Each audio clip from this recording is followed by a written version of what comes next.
প্রচণ্ড গরমের কারণে বর্তমানে মধ্যবিত্ত থেকে শুরু করে এলিট সোসাইটিদের মধ্যে ব্যাপক হারে এসি ব্যবহারের প্রচলন বেড়েছে। কিন্তু এই এসিতে ব্যবহার করা হয় টোন শব্দটি। আমরা কজনেই বা জানি এই টোন কি, টোন কিভাবে এসিতে কাজ করে। তো চলুন বন্ধুরা, টোন সম্পর্কে বিস্তারিত জেনে নিই। প্রথমে আমরা দেখে নিই গুগল এই টোন সম্পর্কে কি বলছে।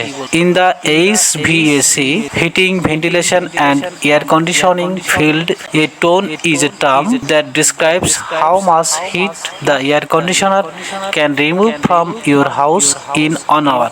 In simple terms, a tonnage or tone refers to the cooling capacity of an AC.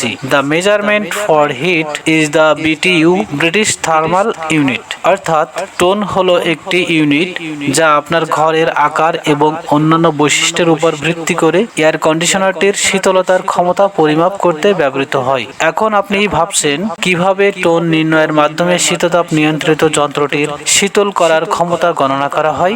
উত্তর হলো এই যে এটি প্রতি ঘন্টায় ব্রিটিশ থার্মাল ইউনিটের মাধ্যমে গণনা করা হয়, যা সাধারণত ঘন্টা হিসেবে প্রকাশ করা হয়। এয়ার কন্ডিশনারগুলির জন্য বিটিইউ পরিসীমা 5000 থেকে 24000 বিটিইউ এবং 12000 বিটিইউ সমান 1 টোন হয়। বিটিইউ হলো মান পরিমাপের একক এবং আন্তর্জাতিকভাবে স্বীকৃত পরিমাপ অনুযায়ী আপনার ঘরের প্রতি বর্গফুটের জন্য 20 বিটিইউ ঘন্টা প্রয়োজন। অর্থাৎ ধরে নেওয়া যায় যে বিটিইউ বা ঘন্টার মান যত বেশি হবে আপনার এসি তত বেশি শক্তিশালী হবে। বন্ধুরা, ভিডিওটি যদি ভালো লেগে থাকে তাহলে প্লিজ শেয়ার করে দিন।